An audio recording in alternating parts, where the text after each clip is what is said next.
সম্মানিত উপস্থিতি, আপনারা জানেন ফিলিস্তিনে মুসলিম নারী, পুরুষ এবং শিশুদের যে অবস্থা চলছে, দিনের পর দিন, রাতের পর রাত অনাহারে থেকে তিলে তিলে তারা মারা যাচ্ছে। এটা গোটা বিশ্ববাসীর জন্য, বিশেষ করে মুসলিম উম্মাহের জন্য অত্যন্ত শোচনীয় একটা বিষয়, যেখানে লক্ষ লক্ষ শিশু দিনের পর দিন, রাতের পর রাত না খেয়ে অনাহারে মৃত্যু হচ্ছে। প্রিয় ভাইয়েরা, আমাদের সন্তানরা যদি এক বেলা একদিন অনাহারে থাকে, সেইটাতেই আমরা দিশাহারা হয়ে যাই। প্রিয় হাজিরিন, আল্লাহ রাব্বুল আলামিন রমজান মাস আমাদেরকে দিয়েছেন। রমজান মাসে আমরা রোজা রাখার মাধ্যমে অনাহারে থাকার কষ্টটা কিছুটা হলেও আমরা উপলব্ধি করতে পারি। বড় দিনের বেলায় যখন আমরা সিয়াম রাখতে শুরু করি, দুপুর হতে না হতেই মনে হয় যে ইফতার করার সাথে সাথে সেই পাত্র সহ মনে হয় পানি সহ আমরা খেয়ে ফেলবো। এইরকম একটা মানসিকতা তৈরি হয় কি হয় না? কিসের কারণে? ক্ষুধার তীব্রতায়, ক্ষুধার জ্বালায়। বড় দিনের বেলায় যখন আমরা সিয়াম রাখি, তখন এই বিষয়গুলো আমরা উপলব্ধি করি। এখন এই জায়গায় সম্মানিত হাজিরিন, যে সমস্ত দিনী ভাই ফিলিস্তিনের নারী, পুরুষ এবং শিশু একদিন নয়, 2 দিন নয়, দিনের পর দিন, রাতের পর রাত তাদের পেটে পানি এবং খাবার যাচ্ছে না। এইভাবে আপনারা সোশ্যাল মিডিয়ায় দেখবেন অনেক ভিডিও দেওয়া হয়েছে, যে ভিডিওগুলো দেখলে আপনি মুসলমানের সন্তান হিসাবে আপনি চোখের পানি ধরে রাখতে পারবেন না। সেই ছোট শিশু, নির্মম বাচ্চাগুলো অনাহারে থেকে থেকে তাদের হাড্ডিগুলো স্পষ্ট দেখা যাচ্ছে, কঙ্কালের মতো হয়ে গিয়েছে। এইভাবে না খেয়ে খেয়ে একটা মুসলিম শিশু সে মৃত্যুবরণ করছে। এর চাইতে মুসলিম উম্মাহে কষ্টের বিষয় আর কি হতে পারে? সম্মানিত হাজিরিন, সম্মানিত হাজিরিন, এই যে কৃত্রিম দুর্ভিক্ষ সৃষ্টি করা হয়েছে, এই কৃত্রিম দুর্ভিক্ষ তৈরির ক্ষেত্রে যাদের ভূমিকা রয়েছে, করি আল্লাহ রাব্বুল আলামিন যেন তাদেরকে দ্বিগুণ শাস্তি প্রদান করেন। সম্মানিত হাজিরিন, আমরা জানি গোটা বিশ্বে জাতিসংঘ, মানবাধিকার অর্গানাইজেশন, মানবাধিকার সংস্থাগুলো আছে, আরব বিশ্ব এবং বিশ্ব নেতারা, মুসলিম বিশ্বের নেতারা, তারা সবাই নিশ্চুপ নীরব দর্শকের ভূমিকা রাখছে। গাজা অভিমুখে ত্রাণবাহী জাহাজ হান্দালা আটক করেছে ইসরায়েল। এর চাইতে মানবতার জন্য জঘন্য দৃষ্টান্ত আর কি হতে পারে?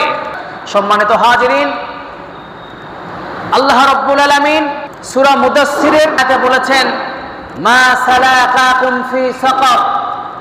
সাকার একটি জাহান্নামের নাম। এই জাহান্নামের মধ্যে যারা থাকবে, এদেরকে জিজ্ঞাসা করা হবে, তোমরা কি কারণে এই সাকারের মধ্যে এসেছো?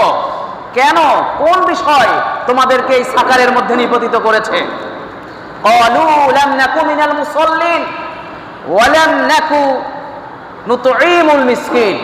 তারা জবাব দিবে যে আমরা দুনিয়ার জীবনে মুসল্লি ছিলাম না, সালাত আদায় করতাম না, ওয়া লাম নাকু নুতঈমুল মিসকিন, এবং আমরা মিসকিনদেরকে, অসহায়দেরকে খাদ্য প্রদান করতাম না। সম্মানিত উপস্থিতি, এই আয়াত থেকে স্পষ্ট বোঝা যায় যে সাকার জাহান্নামের মধ্যে যারা প্রবেশ করবে, 2 শ্রেণীর মানুষ। একজন হচ্ছে এক শ্রেণীর যারা মুসল্লি নয়, অর্থাৎ সালাত আদায় করে না। আর এক শ্রেণীর হচ্ছে যারা ইয়াতীমদেরকে খাদ্য প্রদান করে না, এতিমদেরকে, ক্ষুধার্তকে খাদ্য সরবরাহ করে না। এই শ্রেণীর মানুষও সাকারে প্রবেশ করবে। সম্মানিত দিনী ভাইরা, রাসূলুল্লাহ সাল্লাল্লাহু আলাইহি সাল্লামের কাছে এসে জিজ্ঞাসা করলেন, ইয়া রাসূলুল্লাহ, ইসলামের মধ্যে সবচেয়ে উত্তম কাজ, উত্তম আমল কোনটি? ক্বালা তুতঈমুত তুআম ওয়া তাকরাউস সালাম আলা মান আরাফতা ওয়া মান লাম তা'রিফ। মুত্তাফাকুন আলাইহি। হাদিসটি বুখারী এবং মুসলিমের। বিশ্বনবী তার জবাবে বলছেন, ইসলামের মধ্যে সর্বোত্তম আমল এবং কাজ হচ্ছে তুতঈমুত তুআম, অনাহারকে খাবার দেওয়া, ক্ষুধার্তকে খাবার খাওয়ানো, খাদ্য খাওয়ানো। এটা হচ্ছে ভালো কাজ। এবং পরিচিত এবং অপরিচিত সবাইকে সালাম প্রদান করা, সুবহানাল্লাহ। এবং এই হাদিসের মধ্যে দুটি কাজকে উত্তম বলে বিশ্বনবী ঘোষণা দিলেন। এক নাম্বার হচ্ছে খাদ্য খাওয়ানো, দুই নম্বর হচ্ছে পরিচিত এবং অপরিচিতকে সালাম প্রদান করা। সম্মানিত উপস্থিতি, রাসূলুল্লাহ সাল্লাল্লাহু আলাইহি ওয়াসাল্লাম বলছেন, ইন্না ফিল জান্নাতি গুরাফা, নিশ্চয় জান্নাতের মধ্যে একটি প্যালেস, একটি প্রাসাদ রয়েছে, যে প্রাসাদের ভিতর থেকে বাহিরের সব কিছু স্পষ্ট দেখা যায় এবং বাহির থেকে সেই প্রাসাদের ভিতরটাও স্বচ্ছ পরিষ্কারের মতো দেখা যায়। তখন একজন আরব বেদুইন, মানে গ্রাম্য ব্যক্তি, রাসূলুল্লাহ সাল্লাল্লাহু আলাইহি সাল্লামকে জিজ্ঞাসা করলেন, লিমান হিয়া ইয়া রাসূলুল্লাহ, হে আল্লাহ রাসূল, এর মধ্যে কারা থাকবে, কারা প্রবেশ করবে?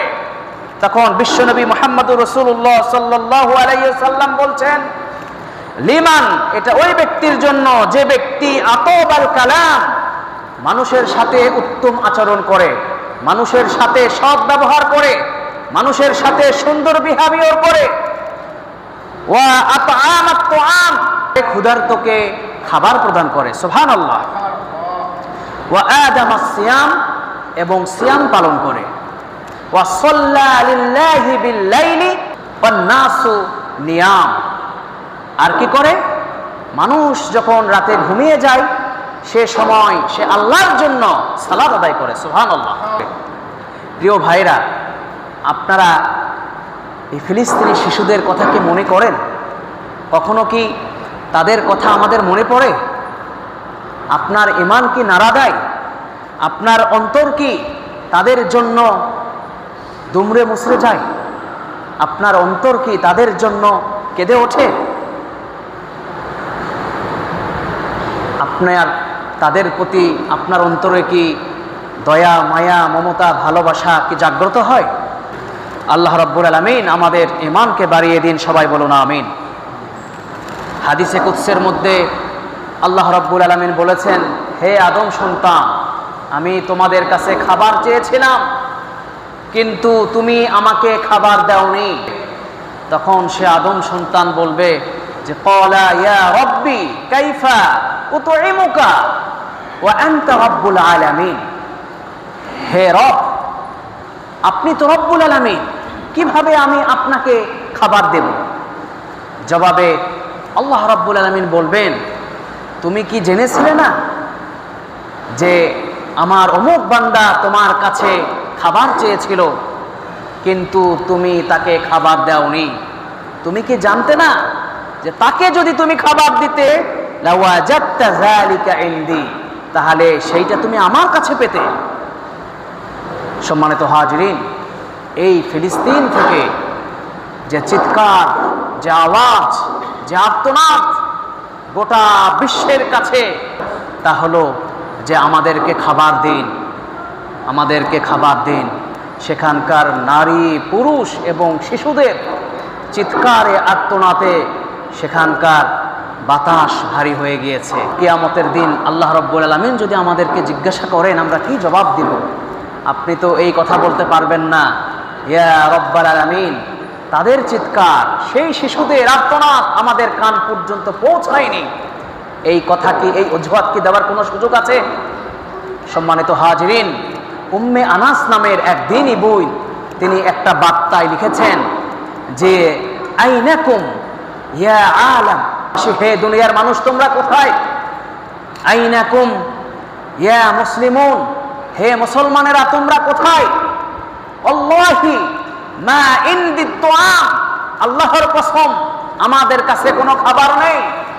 আনা ওয়া আওলাদি, আমার বাচ্চাদের কাছে, আমাদের কাছে কোনো খাবার নেই। দয়া করে ইরহামনা, আপনারা আমাদেরকে সাহায্য করুন। ইরহামুকুমুল্লাহ, তাহলে আল্লাহ রাব্বুল আলামিন আপনাদেরকেও সাহায্য করবেন। এইভাবে তারা বার্তা দিচ্ছে, তারা আর্তনাদ করছে, চিৎকার করছে, কিন্তু গোটা বিশ্বের মুসলিম আমরা নিশ্চুপ নীরব দর্শকের ভূমিকায় আমরা থেকে গেছি।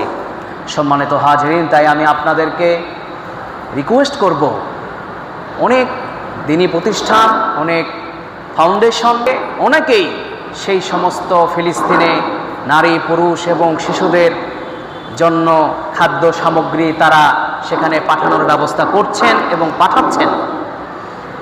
অনেকেই আছে এই দায়িত্বগুলো পালন করছেন। বিশ্বস্ত যে মাধ্যমগুলো আছে, দয়া করে আপনাদের আয় থেকে কিছু পরিমাণ হলেও এই সমস্ত ভাইদের সাথে যোগাযোগ রক্ষা করবেন এবং তাদেরকে টাকা, পয়সা, খাবার দান এবং সদাকা করবেন।